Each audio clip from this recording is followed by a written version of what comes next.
So I'd like to explore Daniel again this week. But again, maybe not where you expect me to go. And I know, I'm cracking myself up here. You're going to see why in a second, but have you ever cracked yourself up and you just think you're hilarious? All I can say is wait for it. It's going to be epic. You're looking at me like I'm crazy. Just seriously, trust me, okay? I'm not letting you astray yet today. Now, I know where you guys think I'm going to go when we're talking about Daniel. Okay? I know we have a lot of people in the congregation that really love lions. And have you been waiting patiently for me to get to the part about the lion's den? And I will. And I will. We'll talk about it a little bit. But kind of in a roundabout way. Which is a shame because there are tons and tons of sermon illustrations and analogies that I could use with this lion theme. I could talk about, since it's Super Bowl Sunday, I could talk about how inept the Detroit Lions are as a football team. I could, wait! That was it! Just wait for a second. It's all about timing. Don't pretend you didn't see that. I could relate the story of the lion's den to, of course, the Wizard of Oz and the Cowardly Lion, and how we need to face our fears like Daniel did. Of course, I could refer to Ron's favorite 1980s hair metal band, the great group White Lion, which he was part of for the early years. As you can see by this picture of him and his bandmates sitting in front of the brick wall. Yeah, that's hysterical. Yeah. I photoshopped that in there. That's You know it's not true. Because they had more hair. When he was actually with the group, he had longer hair. That's true. That's true. That was the joke I was making. And I'm looking over at Ron, ready to start, and I started laughing. But anyway, if you are familiar with the band White Lion, they had this hit song called Wait. Is there anybody that's even heard of White Lion?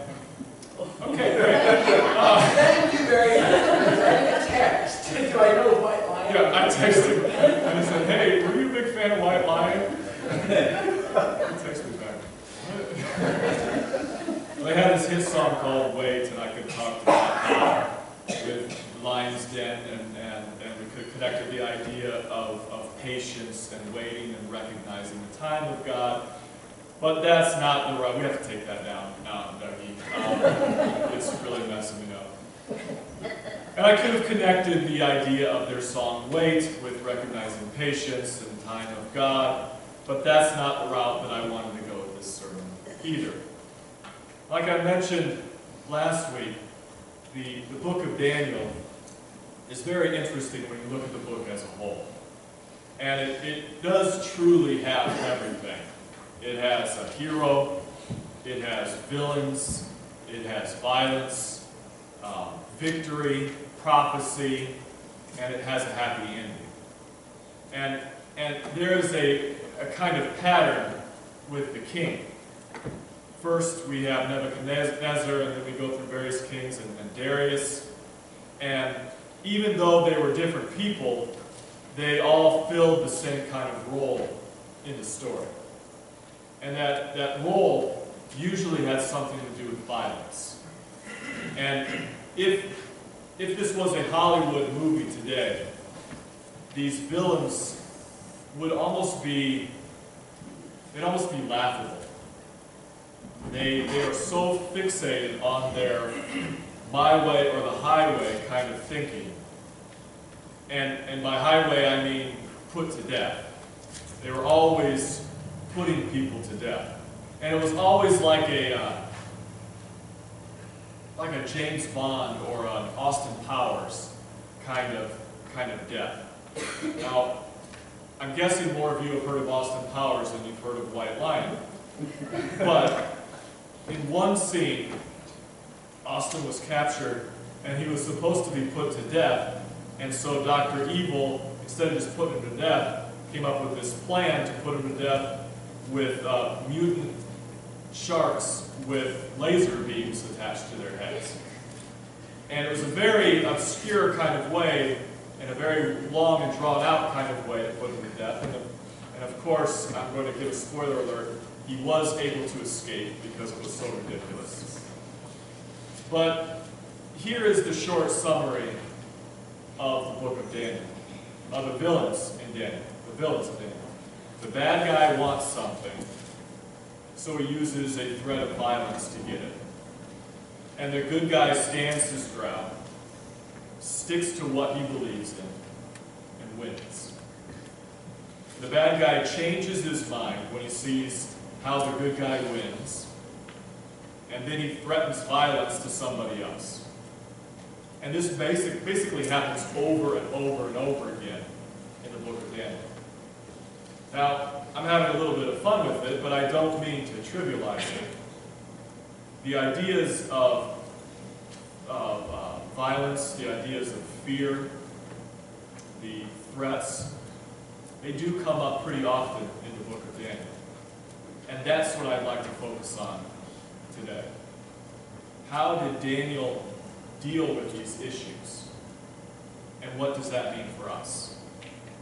The point of Daniel is to explore how faithful people of God should respond to violence and threats and fear. Daniel says we should respond to violence with nonviolence, and in a way that brings us closer to God. In chapters 1 through 6, Daniel and his people are conquered by the Babylonian Empire. And they are taken from Jerusalem, and they are spread throughout the empire. And Daniel ends up responding to this violence, not with his own violence. It could have been a story about how he raised an army, how he got revenge, and how he won freedom from his captors. It could have been that story. But instead, Daniel responds by working his way up through the ranks. Working his way up through the ranks peacefully of the Babylonian Empire to become a very valuable, trusted advisor to the king. And think about that. He works hard. He impresses the king so much that he gets promoted. And remember, this is a king who destroyed his homeland, who killed his friends, who killed his family, and enslaved him. But Daniel responds in a way that allows him not only to safely stay alive, but now he's a person that is in position to make a positive change. He is in a position of influence. And it's all because he stood by God. Remember, the king wanted his dream interpreted. And if his advisors couldn't do that, they were going to be torn into pieces. We talked about this last Sunday. Torn into pieces. That sounds much worse to me than mutant sharks with laser beams attached to their heads. But here was Daniel. When the king was threatening with fear, when the king was threatening with violence, he was looking for a way to stay true to God. He was not giving in to the fear. He was not responding with violence of his own. And a similar pattern happens with his friends, Shadrach, Meshach, and Abednego. And the king created this golden statue of himself, and he makes everybody worship the statue. And so the three friends as good Jews, refused to participate in this form of worship. And they only worshiped their God. And other people who were jealous of those three friends see that they refused to worship. They saw that they were not bowing down to the statue. And so they tell the king, and he sends them to a fiery furnace. And again, an absolute ridiculous way to put somebody to death. But I think he was doing it to create fear. To create fear. It's one thing to put somebody to death, but it's quite another to send them into a fiery furnace. And that strikes fear in the hearts of all of those who hear. And it's another way to rule by fear. Scare people so much that they will follow you. Leading by fear is a sign of an ineffective ruler. And that's exactly what the king was, a lousy leader. And so Shadrach, Meshach, and Abednego say to the king that they will go into the furnace and that their God may or may not save them. See, they had their doubts. But the most important thing was to show the king that they would not live their lives in fear, that they would not give their lives to a false god. Rather, they gave their lives to the one and only God. And they went into the furnace, and they survived. And a fourth person, it says, a godly figure, joined them. And when the king saw this fourth person, he says that their God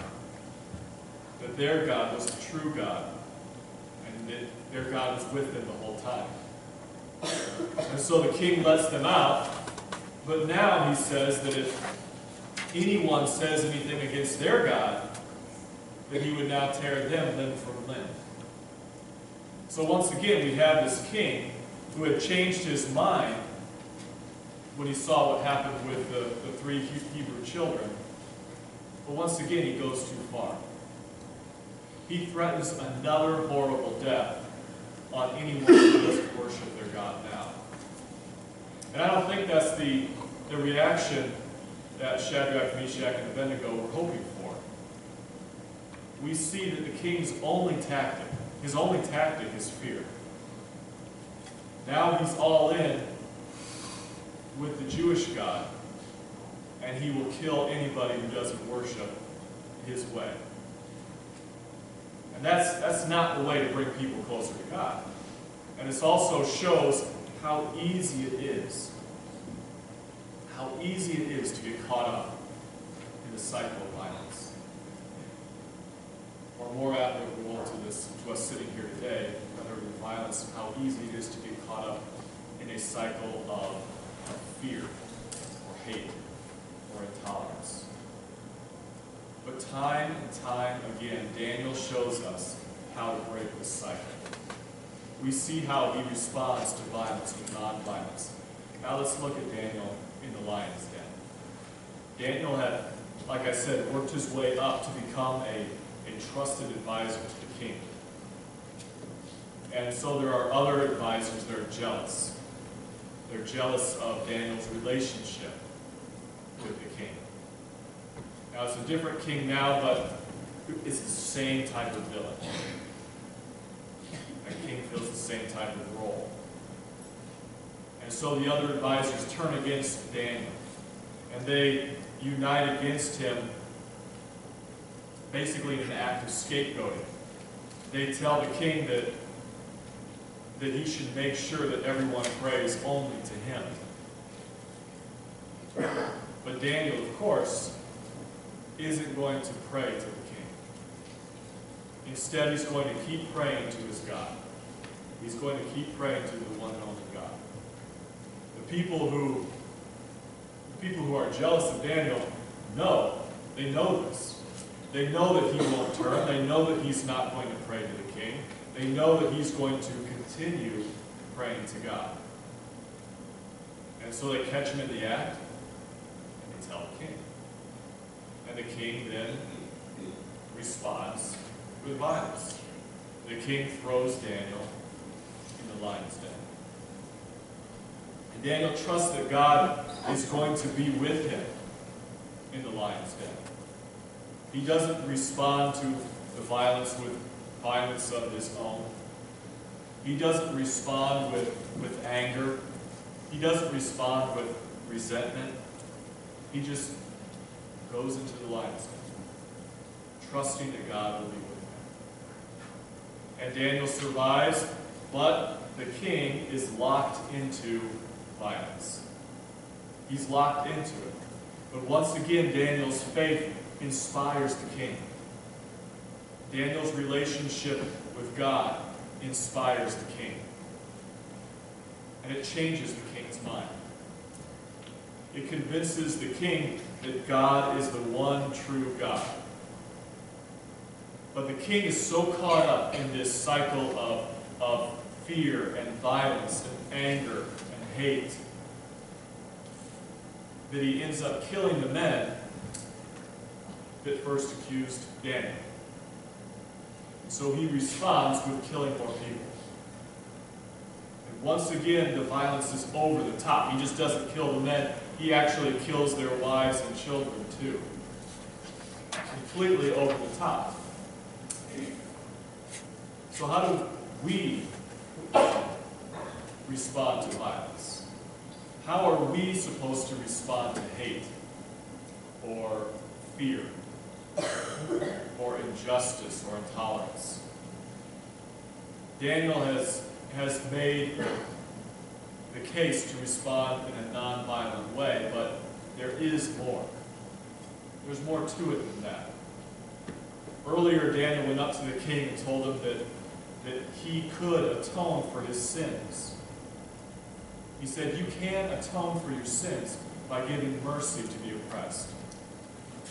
This is from Daniel chapter 4, verse 27. It says, therefore, your majesty, be pleased to accept my advice.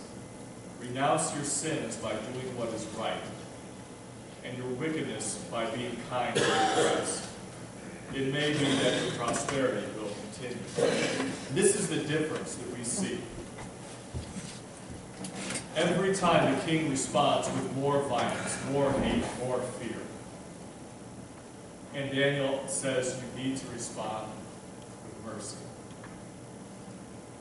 You need to respond with mercy. And we are done with this pattern of violence. We're not done with this pattern of fear from the book of Daniel. Soon the pattern leads to the apocalyptic visions that Daniel has in chapter 7. I'm not going to read all these verses, but it certainly is an interesting read if you have time sometimes. Daniel's chapters 7 through 12, basically. It would be really interesting to read. But basically it says that in the end times, kings of the north and kings of the south are going to battle each other. And they're locked in this huge rivalry and cycle of violence. One defeats the other after winning a battle, and then the other comes back, defeats them, and the war goes back and forth between these two kings, and each time it escalates. Each time more people are involved.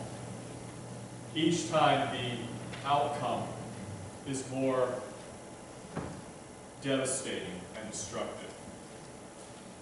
And this cycle of violence threatens to destroy the whole world. So how should the faithful respond to this? And the answers are found in chapters 11 and 12.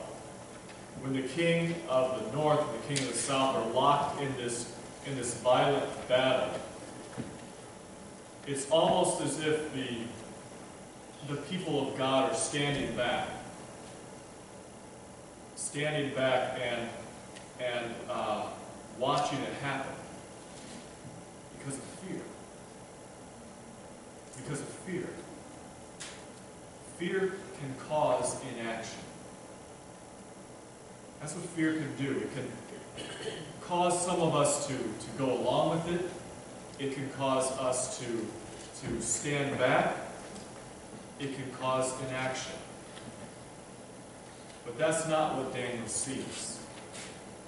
That's not what Daniel talks about. In chapter 11, he says that the people of God are supposed to respond with action. With action. Their action can stop the cycle. In chapter 11, verse 33, it says, "The wise among the people shall give understanding to the many." The wise among the people shall give understanding to the many. In his visions, God tells Daniel not to be afraid. Don't be afraid. Don't give in to the violence. Stay true to your mission, which is to stand up for the oppressed, which is to stand up for the troubled, to stand up for the needy, stand up for those yearning for peace, stand up for those yearning for love. Listen to Daniel chapter 12, verse 3. It says, "Those who are wise will shine like the brightness of the heavens, and those who lead many to righteousness like the stars forever and ever." I love that verse. Those who are wise will shine like the brightness of the heavens, and those who lead many to righteousness like the stars forever and ever. We have an opportunity. Last week I talked about pivotal moments. Those moments are opportunities. We have the opportunity to be like the stars. To be like the stars forever and ever. We have an opportunity to shine. An opportunity to shine like the brightness of the heavens. Daniel shows us how easy it is to get caught up in the cycle of violence and fear and hatred. But we cannot stand idly by. God is calling us to action. God is calling us to end these cycles, to show His love.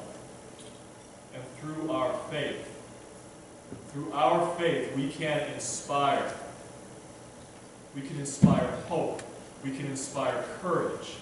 And we can inspire confidence in others. I pray that we are able to recognize these opportunities and turn them into pivotal moments and stay true to God's will.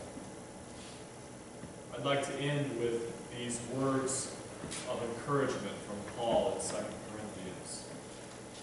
Paul said, "Therefore we do not lose heart.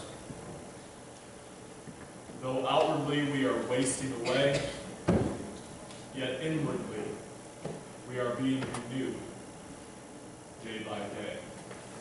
For our light and momentary troubles are achieving us an eternal glory that far outweighs them all." Amen. Now let's all please stand and join in our closing hymn. And as we sing our closing hymn, if you feel the desire to respond to the call that God has placed in your hearts, to answer His invitation, please feel free to come to the altar to share and receive the support of others. We'll make that